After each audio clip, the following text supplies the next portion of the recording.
아, 안녕하세요. 그러면 2시가 됐으니까 수업을 시작을 하도록 하겠습니다. 일단 수업을 시작을 하기 전에 좀 정해야 될 게 있을 것 같은데요. 아, 자기소개부터 해야겠구나. 안녕하세요. 저는 이번 학기에 전산생물학 강의를 맡게 된 신임 교수 이동성이라고 합니다. 잘 부탁드리고요. 어, 그래서 지금 뭐 처음 수업인데 그 온라인 강의를 하라고 하더라고요. 그래서 그 어떤 방식으로 수업을 계속하는 게 좋을지 학생분들한테 물어보고 싶은데요. 그 부분은 뭐 지금 당장 다 한 명씩 물어볼 수는 없으니까 제가 그 익명으로 무기명으로 설문조사를 할 수 있는 링크를 만들어서 좀 이따가 학생 여러분들 문자로 보내도록 하겠습니다. 그러면은 그분 그 링크를 타고 들어가서 투표를 해주시면은 그거를 보고 수업 방식이나 여러 가지 결정을 해보도록 하겠습니다. 그 동영상을 제가 찍어서 올려도 될 거고요. 아니면 파워포인트에 목소리만 녹음을 해서 올릴 수도 있을 테고, 그리고 뭐 그 이후에 시간을 정해서 만나서 뭐 질문을 받는 방식으로 한다든지 여러 가지 좀 감안을 해서 제가 보기를 만들어 보도록 하겠습니다. 야, 저는 뭐 강의도 처음이고 온라인 강의를 해보는 것도 처음인데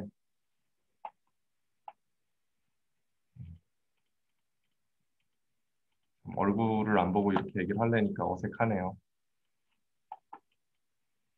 어쨌든지 간에 그러면 오늘 수업을 시작을 해 보도록 하겠습니다.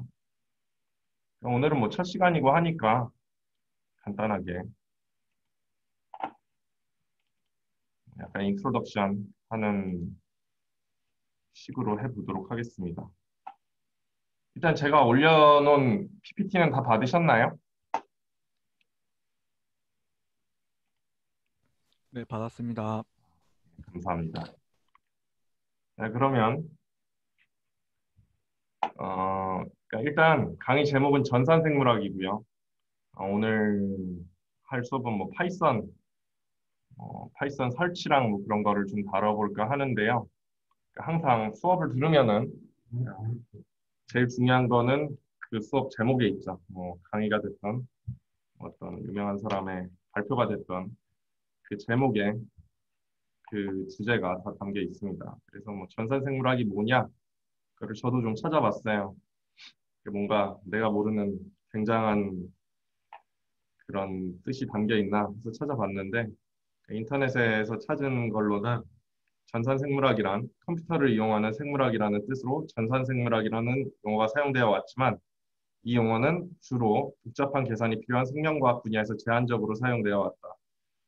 그러나 최근 여기서 뭐 1995년이라고 했는데 최근 들어 분자유전학, 분자생물학, 유전공학의 급격한 발전과 유전체 사업의 결과로 방대한 생명 정보가 축적되자 컴퓨터를 이용하여 체계적인 데이터베이스를 구축하고 이를 효율적으로 분석, 이용하려는 노력이 증대되어 왔다. 그리고 정보화 시대를 맞이하여 정보학이라는 용어가 각광을 받게 되자 최근에 생정보학, 생명정보학, 생물정보학이라는 용어가 새로 등장을 하게 되었다라고 쓰여 있습니다.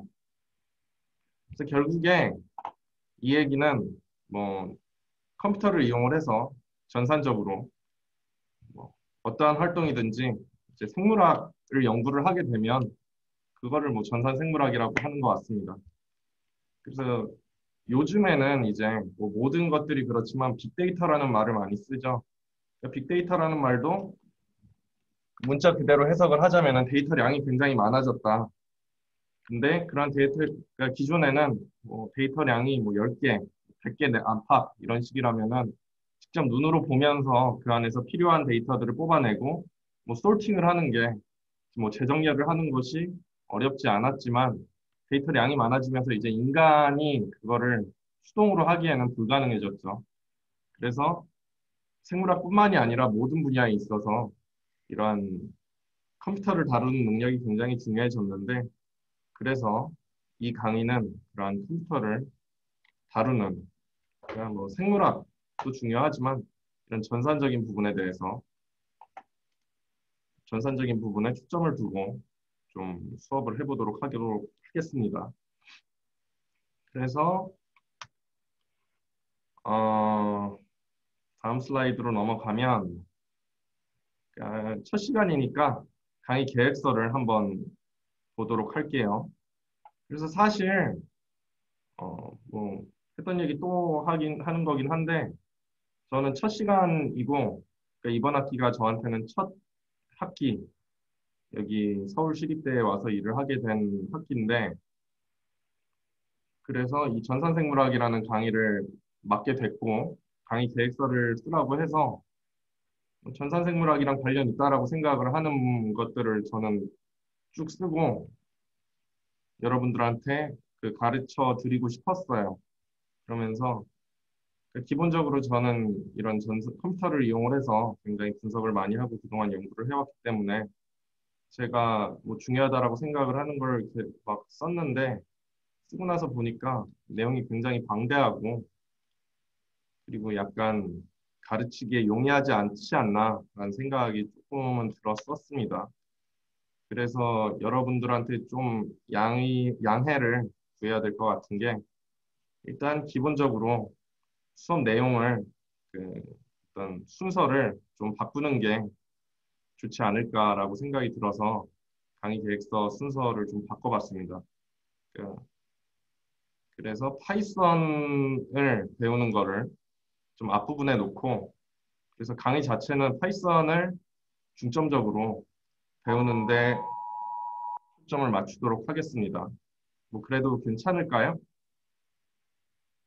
뭐첫 주차 수업은 수업 내용이 바뀌진 않으니까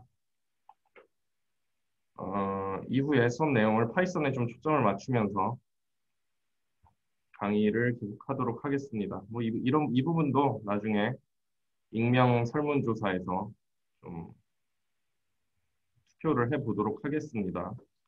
그리고 이 파이썬이라는 거는 뭐 간단하게 얘기를 하자 그러면은 굳이 생명과학을 그 생물학을 연구를 하지 않는다 그래도 굉장히 그러니까 프로그래밍을 다루는 데 있어서 기초적인 언어 중에 하나고 여러분들이 앞으로 생물학이 아니더라도 파이썬을 할 줄 알게 되면은 인생에 굉장히 도움이 많이 될 거라고 생각을 합니다. 그리고 저는 뭐 간략하게 제 얘기를 하자 그러면 어, 뭐 2003년에 뭐 휴먼 게놈 프로젝트 뭐 이런 게 있었는데 이렇게 DNA 시퀀싱을 하고 어, 염기 서열을 분석을 하는 일을 했습니다. 그리고 그 중에서도 NGS, Next Generation Sequencing이라는 기술을 이용을 해서 그러한 내용도 강의에서 다루게 될 건데요. Next Generation Sequencing이라는 것을 이용을 해서 DNA 분석을 했고 거기서 파생되는 또 다른 기술들을 이용을 해서 뭐 후성 유전체, 전사체, 뭐 에피지놈, 트랜스크립톰 이러한 부분들을 연구를 해서 지금 이 자리까지 오게 됐습니다. 그래가지고 그러한 것들을 분석을 하는 것까지 최대한 다뤄볼 수 있도록 하겠습니다. 이 강의에서. 그러면 일단 파이썬에 대해서 얘기를 해보도록 하겠습니다. 지금 다들 그리고 전산생물학이다 보니까 여러분들이 수업을 들으실 때 컴퓨터 앞에서 수업을 들으시면 도움이 많이 될 거예요. 그래서 다들 컴퓨터 앞에 앉아 있다고 가정을 하고 좀 얘기를 해보도록 하겠습니다. 일단 파이썬을 다룰 건데 이 파이썬이라는 게 뭐냐? 그러니까 파이썬을 얘기를 하기 전에 저희는 이제 프로그래밍을 해볼 겁니다. 수업 동안에 프로그래밍을 하는 능력을 기를 수 있도록 해볼 건데 이 프로그래밍이라는 거는 결국에 프로그램을 만드는 행위를 프로그래밍이라고 합니다. 그리고 결국에 그 프로그램을 만드는 거는 뭐라고 얘기를 하면 좋을까? 그러니까 컴퓨터한테 이러한 활동을 해라 라고 저희가 명령을 하는 거죠. 근데 컴퓨터는 기계어라는 것을 사용을 합니다. 다들 잘 아시겠지만 컴퓨터는 이진법을 사용을 해요. 그래서 그 예로 1789 더하기 211을 계산을 해줘 라고 얘기를 하면 저희는 뭐 사람들은 이렇게 쓰면은 이게 1789 더하기 211이구나 알지만 컴퓨터 안에서는 이런 식으로 이진법을 이용을 해서 그 명령어를 직접적으로 받아들였을 때 이게 1789 더하기 211을 하라는 얘기구나 라고 알아듣게 되는 겁니다. 그래서 뭐 이진법 저희가 알고 있으면 굉장히 좋겠지만 사실 그 두 개의 뭐라고 할까 숫자로 된 거를 굉장히 여러 가지 뭐 단어를 만든다든가 하는 거를 저희가 외우기는 사실 굉장히 불가능에 가깝죠. 불가능하죠. 그러다 보니까 저희는 컴퓨터와 대화를 하기 위해서 이런 컴파일러라든지 인터프리터를 사용을 하게 됩니다. 그래서 여기서 컴파일러라는 거는 이제 인간의 언어에 굉장히 가까운 그런 말을 써줬을 때 이 머신 랭귀지, 기계어로 바꿔준 다음에 기계가 읽을 수 있게 만들어주는 게 컴파일러라고 하고요. 인터프리터는 인간의 언어에 가깝게 말을 명령을 해줬을 때 그거를 바로 통역을 해서 컴퓨터가 명령을 받을 수 있도록 해주는 것을 인터프리터라고 합니다. 그래서 저희가 사용을 할 파이썬은 이 인터프리터고요. 그리고 뭐 그 외에도 그러니까 인간의 언어에 굉장히 가까울수록 하이 레벨 랭귀지라고 하고요. 고수준 언어라고 얘기를 하고 기계어에 가까울수록 로우 레벨 랭귀지라고 합니다. 그러니까 저수준 언어라고 얘기를 하는 부분이고요. 그래서 그 내용을 보기 좋게 그림으로 한번 보여봤습니다. 그래서 기계어면은 기계어에 가까울수록 저수준이고 사람에 가까울수록 고수준이다.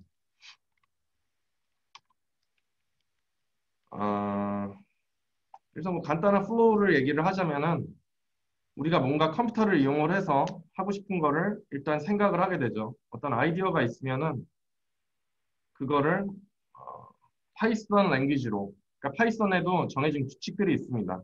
그렇게 어렵지 않은 사람의 말에 굉장히 가까운 규칙들이 있는데 그렇게 파이썬 언어로 코딩해 준다고 그러죠, 보통. 프로그래밍 하는 거를 뭐 코딩한다라고 얘기를 하는데 이렇게 특정 프로그램을 만들어주는 걸 소스 코드를 만든다고 합니다. 그럼 그 소스 코드를 만든 후에 파이썬 인터프리터를 통해서 머신 언어로 만들어주고 이 머신 언어를 컴퓨터가 이해를 하고 읽게 된다. 이게 기본적인 그 프로그래밍을 만든 후에 기계가 실행하는 데까지의 그 과정이라고 생각을 하시면 되겠습니다. 혹시 여기까지 해서 뭐 질문 있으신가요? 그러면 이쯤에서 다음으로 넘어가기 전에 한번 저희 파이썬을 각자 컴퓨터에 깔아보는 시간을 갖도록 하겠습니다. 자, 파이썬 인스톨하는 방법을, 파이썬을 컴퓨터에 설치하는 방법을 설명을 해드리도록 하겠습니다. 일단 아무 브라우저나 인터넷에 연결을 하시고 아무 브라우저나 키신 다음에 python.org, python.org로 접속을 해주시면 됩니다. 거기서 다운로드 탭을 눌러주시고 뭐 다운로드 탭에 올리시면은 여러 뭐 플랫폼들이 나오게 되는데 거기서 자신한테 맞는 플랫폼을 애플을 사용을 하시는 분은 맥OS를 그리고 윈도우스를 사용을 하시는 분은 윈도우스를 혹시라도 그 외 다른 플랫폼 사용하시는 분은 뭐 본인이 사용하시는 거에 맞는 플랫폼을 클릭을 해주시면 됩니다. 이렇게 저 같은 경우에 윈도우스를 사용을 하시니까 사용을 하고 있으니까 윈도우스를 클릭을 했는데 그렇게 보면 윈도우스에 인스톨을 할 수 있는 버전들이 쭉 나오게 됩니다. 보시면은 파이썬 3랑 파이썬 2로 나눠져 있는데요. 최근 버전이 이렇게 나눠져 있는 이유는 10년도 더 더 된 것 같은데 전에 파이썬 2에서 파이썬 3로 이제 버전 업이 됐습니다. 그렇게 뭐 버전 업이 된 이유는 뭐 나름의 이유가 있어서 그랬겠지만 그렇게 버전업이 된 다음에도 그렇다고 뭐 파이썬 2의 서비스를 중지를 한 건 아니고 업데이트를 중지를 한 건 아니고 뭐 버그가 생기거나 여러 가지 문제가 생기면 계속해서 파이썬 2도 업데이트는 되고 있습니다. 그리고 파이썬 2가 워낙에 저희는 수업을 파이썬 2를 기반으로 하게 될 거고요. 그런 이유는 파이썬 2가 워낙에 뭐 파이썬 3가 나오기 전서부터 워낙 널리 사용이 되어져 왔었고 그리고 아직도 파이썬 2를 기반으로 만들어진 프로그램들이 굉장히 많고 그리고 둘 간에 그렇게 큰 차이는 없기 때문에 저희는 파이썬 2를 이용을 하도록 하겠습니다. 그리고 무엇보다도 제가 파이썬 2에 좀 더 익숙하기 때문에 여러분들한테 수업을 하기에 파이썬 2가 좀 더 용이하다고 생각이 들어서 저희는 파이썬 2 2.7.18을 다운로드를 받고 인스톨을 하도록 하겠습니다. 그래서 2.7.1판 눌러주시고요. 일단 뭐 여러분들한테 보여드리기 위해서 제가 일단 가지고 있는 파이썬을 지우고 언인스톨을 하고 언인스톨을 하고 있습니다. 시간이 좀 걸리는데 좀만 참아주시면 좀만 기다려주시면 감사하겠습니다. 그리고 언인스톨이 끝났고 그러면 지금 보시면 본인이 사용을 하고 있는 그 OS 오퍼레이팅 시스템에 맞는 그 인스톨 프로그램을 다운을 받으셔서 설치를 하시면 되는데 뭐 애플을 사용을 하시는 분은 다 macOS 64비트 인스톨러를 받으시면 됩니다. 그런데 윈도우스 같은 경우에는 지금 두 개로 나눠져 있습니다. 윈도우스 x86 60-64가 있고 64가 붙어있지 않은 그런 인스톨러가 있습니다. 이 둘의 차이는 본인이 32비트 기반의 윈도우스를 사용을 하고 계시다면 32비트 기반의 컴퓨터와 32비트 기반의 그 윈도우스를 사용을 하시면 밑에 64가 없는 버전을 받으시면 되고 64비트 기반의 프로그램을 사용을 하고 계시면 컴퓨터와 윈도우스를 사용을 하고 계시면 다시 64를 받으시면 됩니다. 이것을 확인을 하는 방법은 검색창에 PC 정보 뭐 여러 가지 방법이 있는데 PC 정보라고 치시면은 거기에 뭐 장치 사양이 나오게 됩니다. 이 장치 사양에 보시면 시스템 종류가 64비트 운영체제, x64 기반 프로세서, 아무튼 저는 64비트 운영체제를 사용을 하고 있다는 게 나오게 되고요. 그러면 이런 식으로 확인을 하신 다음에 본인한테 맞는 인스톨러를 받으셔서 인스톨을 하시면 됩니다. 그래서 방금 저는 64비트가 사용을 하고 있다고 나왔기 때문에 클릭을 하면은 뭐 저장을 하실 분은 저장을 하셔도 되고 저는 곧장 실행을 하도록 하겠습니다. 실행을 하시면 이제 뭐 보안 검사가 실행이 되고 다운로드가 시작이 된 다음에 인스톨이 시작이 되게 되는데요. 시간이 좀 걸리네요. 자, 밑에 이렇게 인스톨이 시작이 됐습니다.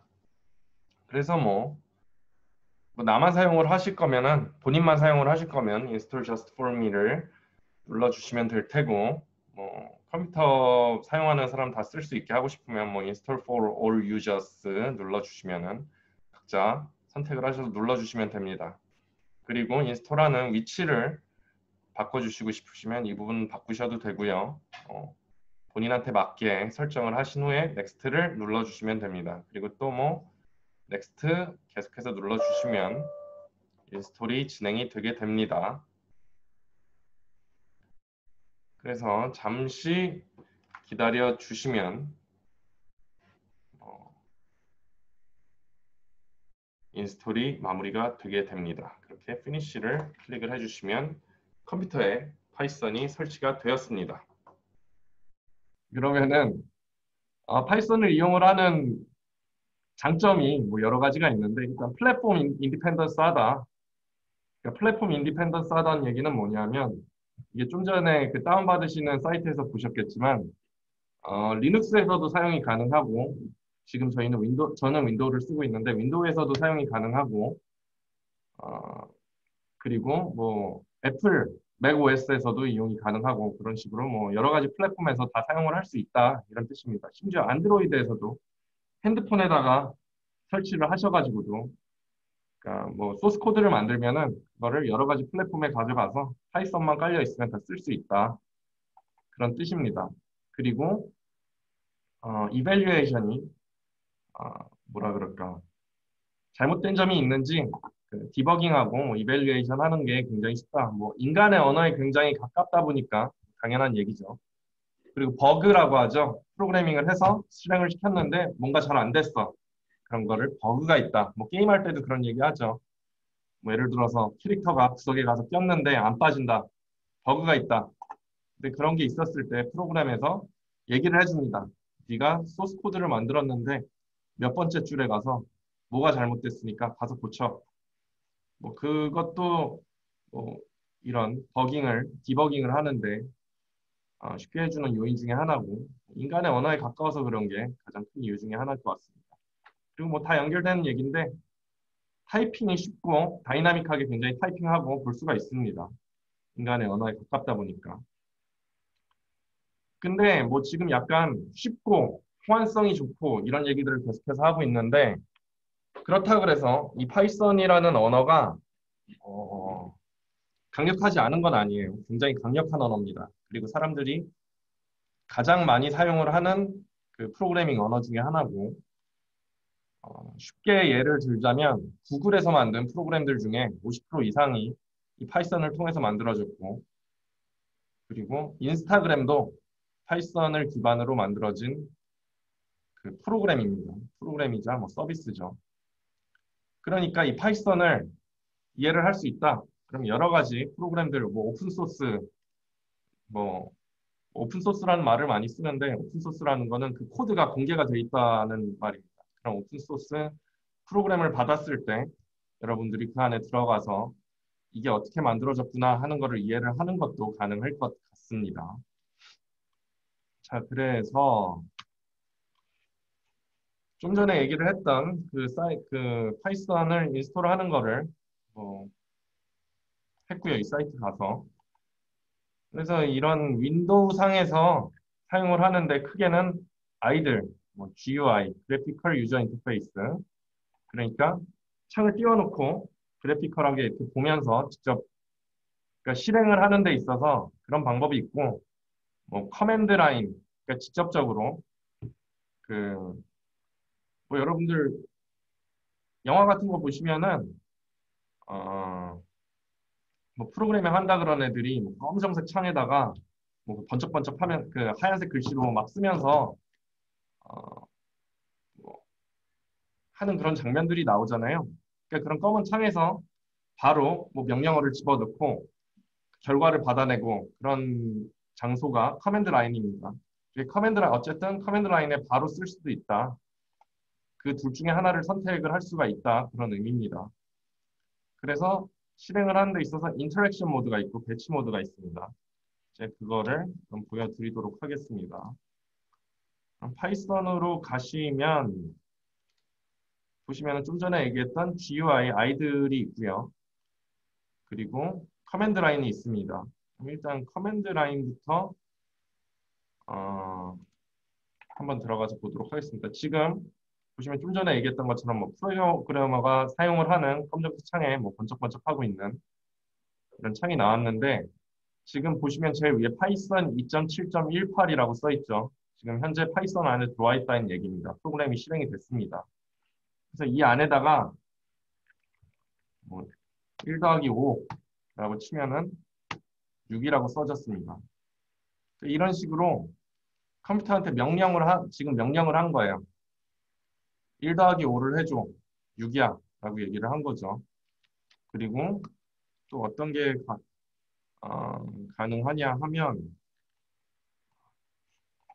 이거는 뭐 그 다음에 나오는 내용인데 그래서 지금 당장 이 슬라이드에 있는 내용만 얘기를 하자면 그러니까 이런 식으로 바로바로 인터랙션 할 수 있는 게 인터랙션 모드입니다. A는 1이라고 쳐주면 A라고 하면 1입니다. 그리고 대문자 A는 2라고 하면 대문자 A는 2예요. 그래서 뭐 다음 슬라이드에 나오는 내용이긴 한데 대문자랑 소문자가 구분이 됩니다. 이 부분은 주의를 해주셔야 될 것 같고요.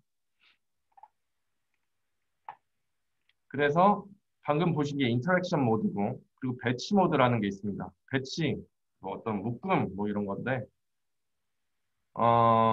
보통들 얘기를 하는 게 이 뭐 배치 모드죠. 그래서 배치 모드에서는 통째로 프로그래밍을 해주고 그 안에서 그거를 통째로 돌려주는 겁니다. 그래서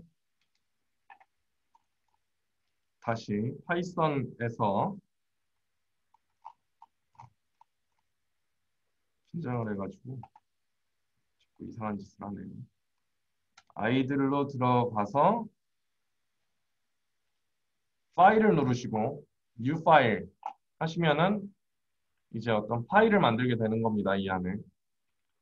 그래서 여기다가 좀 전에 했던 것처럼 1 더하기 5도 해주고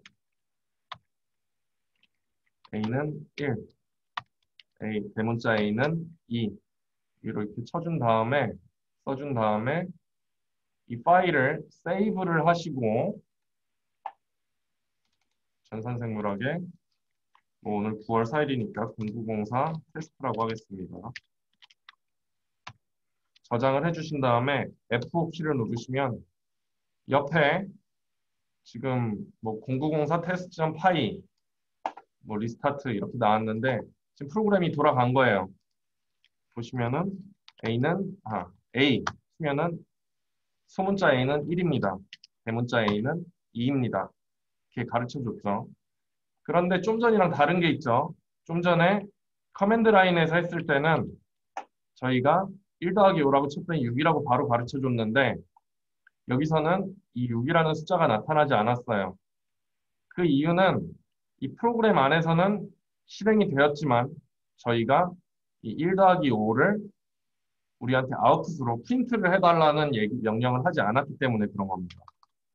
그럼 여기서 프린트 1 더하기 5, 1 더하기 5를 프린트를 해줘.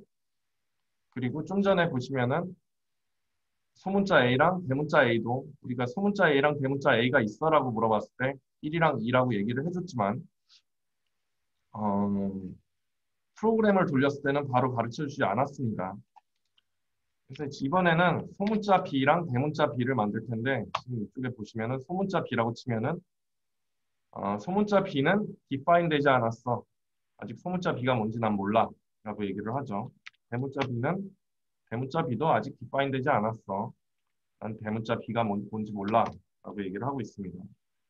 그러면은 이번에는 소문자 B는 3, 대문자 B는 4라고 쳐보겠습니다. 그러면서 이번에는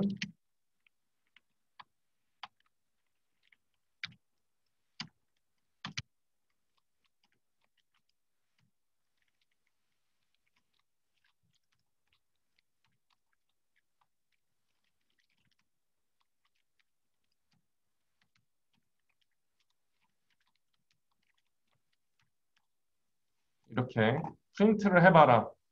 프린트 소문자 B is string 소문자 B 프린트 대문자 B is string 대문자 B 라고 얘기를 해달라. 이렇게 쓰면은 자 처음에 1 더하기 5를 프린트를 해줬죠. 그리고 소문자 B는 소문자 B is 3 대문자 B is 4라고 다 써줬습니다. 이런 식으로 굉장히 편리한 프로그램이지만 그러니까 사용을 하는 저희가 굉장히 뭐라 그럴까 친절해져야 될 필요가 있어요. 해야 될 일들을 다 얘기를 해줘야 됩니다. 컴퓨터는 시키지 않은 짓은 하질 않죠.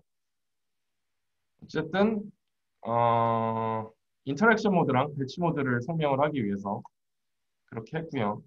그래서 좀 전에 제가 그 배치 모드에서 F5를 눌러서 프로그램을 실행을 시키기도 했지만 커맨드 라인에서 바로 그 파일을 만들었죠, 제가. 지금 이거 파일입니다.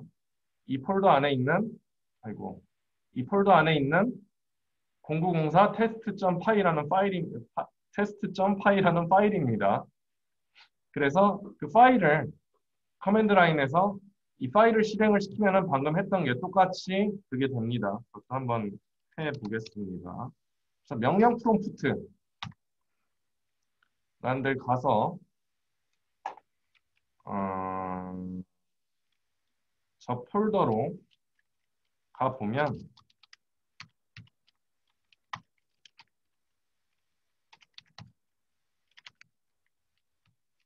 전산생물학이라는 폴더로 가서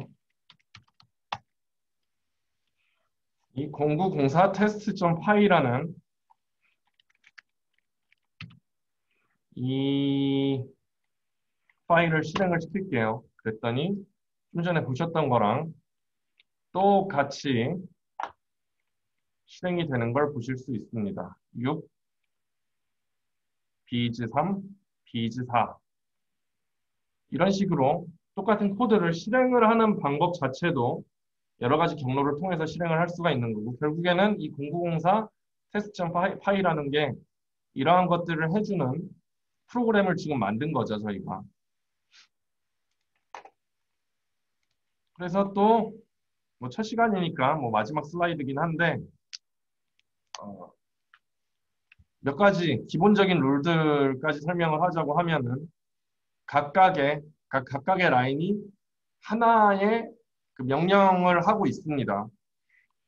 그래서 그 라인의 끝은 항상 엔터로 끝나야 됩니다.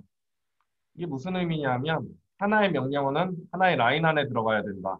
일단 그게 첫 번째 룰인데 그 얘기는 A는 1, 대문자 A는 2 이거를 이런 식으로 하나의 라인 안에다 넣어서 F5를 눌러서 실행을 하게 되면 에러가 나죠. 그냥 실행 자체가 되지 않습니다. 이런 식으로는 할 수 없다.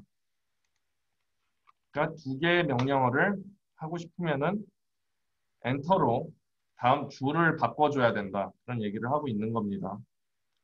그리고 그런데 여러 개의 라인 안에 하나의 명령어를 넣어야 할 때가 있어요. 그러니까 상위 개념이 있고 하위 개념이 생길 수가 있습니다. 그럴 때 인덴테이션이라는 걸 사용을 합니다. 이 인덴테이션은 한국말로는 들여쓰기입니다. 이러한 들여쓰기는 파이썬에서 굉장히 중요한 역할을 하고 있습니다. 그리고 다른 프로그램에서는 이런 들여쓰기를 활용을 하는 그런 프로그램이 많지가 않아요. 아예 없는지는 모르겠는데 아무튼 파이썬의 큰 특징 중에 하나입니다. 그리고 이 인덴테이션은 명령문 간에 그러니까 여러 개의 라인에 어떤 종속성을 가진 명령어를 넣어줬을 때 그 상위 개념이 그러니까 인덴테이션이 들여쓰기가 안 되어 있을수록 더 상위 개념이고 들여쓰기가 되어 있을수록 그 안 되어 있는 거에 그 하위 개념 그러니까 종속이 되어 있는 그런 명령어로 들어가게 됩니다. 예를 들자면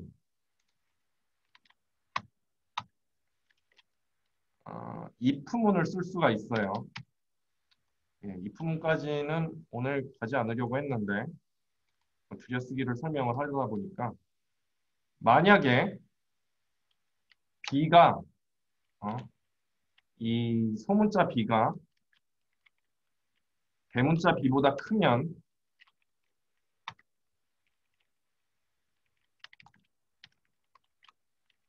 어,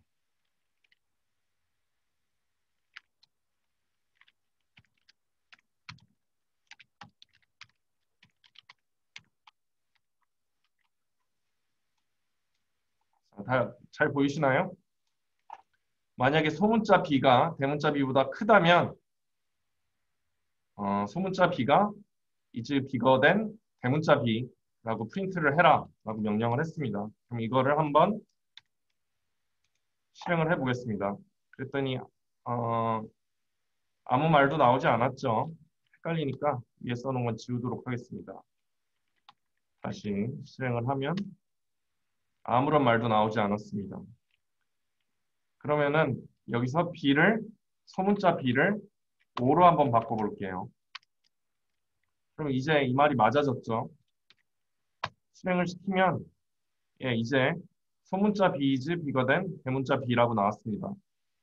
이런 식으로 지금 보시면은 소문자 B가 대문자 B보다 크다면 그러면 여기로 들어가.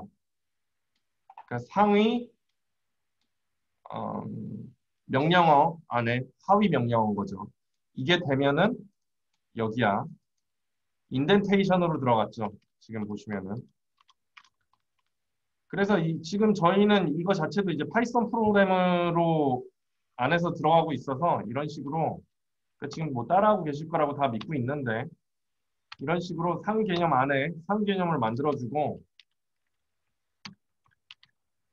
그 뭐라 그러죠? 점점 표시를 해주고 엔터를 누르면은 바로 인덴테이션을 자동으로 해줍니다. 그런데 뭐 프로그래밍을 하다 보면 살다 보면 이렇게 파이썬 프로그램에서만 하진 않아요. 그러니까 리눅스라든지 뭐 그냥 지금 여기서 뭐 파이썬 프로 헷갈리실 수도 있는데 파이썬 프로그램 안에서 돌리고 있긴 하지만 이건 이 파일명이 0904 test.py이기도 하지만 이건 실제로 그냥 텍스트 파일입니다. 이렇게 써준 텍스트 파일이고 이 프로그램을 돌려주는 게 파이썬인 거예요. 이 텍스트 파일은 파일만 가지고는 아무런 힘이 없습니다. 파이썬 프로그램이 깔려 있을 때만 의미가 있는 겁니다. 어쨌든 이 얘기를 왜 하냐면 파이썬 프로그램 안에서 지금 이 텍스트 파일을 만들다 보니까 인덴테이션을 자동으로 해주는데 만약에 파이썬 프로그램이 아니라 그냥 단순하게 워드나 뭐 메모장이나 이런 거를 사용을 해도 똑같은 과정을 할 수가 있습니다. 프로그래밍 자체는 할 수가 있어요. 근데 그때는 인덴테이션을 해줘야 된다는 겁니다. 그러면은 인덴테이션이 안 됐을 때 어떻게 되는지 한번 보여드리도록 하겠습니다. 자, 바로 인덴테이션 없이 같은 상상에다가 써줬죠. 그랬더니 에러가 있다 하면서 그냥 안 돼버립니다. 그리고 비슷하게 이번엔 메모장을 열어서 또 프로그래밍을 한번 해보겠습니다. 그러니까 그냥 텍스트 파일이다 이거를 알려드리기 위해서 C는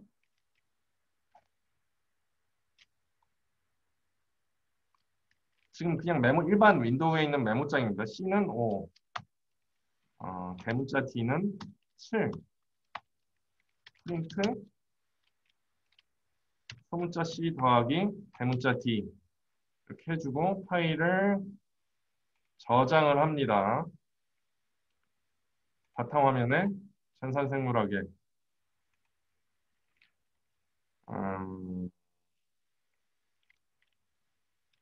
0904 테스트 2.py라고 저장을 하겠습니다. 이렇게 저장을 해주고 아까 커맨드 라인으로 가서 0904 자, 파일이 제대로 생겼는지 봐야겠죠. 일단 0904 테스트 2.py 해주면은 5 더하기 7, 12라고 나오게 됩니다. 이런 식으로 지금 우리가 만드는 건 그냥 텍스트 파일일 뿐이고 이 텍스트 파일을 인식을 해서 인터프리트를 해서 통역을 해서 번역을 해서 컴퓨터한테 기계어로 알려주는 거를 수행을 하는 게 파이썬인 겁니다. 뭐 인덴테이션까지 설명을 했고요. 그리고 variable, 그러니까 변수를 지정을 해줄 수가 있다. 그래서 이 변수라는 거는 케이스 센시티브하고 대문자냐 소문자냐 그리고 첫 글자가 숫자면 안 돼요. 그러니까 이 변수라는 게 지금 여기 소문자 A, 대문자 A, 소문자 B들, 대문자 B 이런 게 다 변수입니다. 그리고 그 변수는 이 변수는 뭐다 라고 항상 지정을 해줄 수가 있죠. 그럼 이런 변수를 왜 지정을 해주냐? 그러니까 이렇게 뭐 그냥 여기다가 소문자 B, 대문자 B라고 하지 말고 그냥 5, 4 이런 식으로 써주면 될 텐데 음? 그러면 될 텐데 왜 변수를 지정을 해주냐? 그거는 저희가 지정을 하고 싶은 이런 것들이 꼭 숫자가 아니어도 돼요. 이거는 단어일 수도 있고 그냥 뭐 스트링일 수도 있고 뭐 리스트일 수도 있고 굉장히 복잡한 개념이 이 변수 안에 들어갈 수 있기 때문에 변수라는 걸 사용을 하면 굉장히 쉬워집니다. 그래서 이런 식으로 어떠한 value를 어떠한 값을 변수에다가 지정을 해줄 수가 있는데 앞에 보여드렸던 것처럼 소문자 A는 3이다. 그리고 뭐 여러 개의 변수를 동시에 지정을 해줄 수도 있습니다. A는 B는 C는 D는 5다 라고 써주면 어떻게 되는지 A는 B는 C는 D는 5 써주면 A는 5, B도 5, C도 5, D도 5, E는 define 안 해줬죠. 이런 식으로 변수 지정이 가능하다, 케이스 센시티브하다 그런 것들이 있습니다. 그래서 어쨌든 오늘 준비를 한 강의 내용은 여기까지인데 여러분들 전부 파이썬 방금 수업 따라오시면서 전부 인스톨을 하셨을 거라고 믿고요. 한 번씩 해보시면은 생각보다 굉장히 확장성이 뛰어납니다.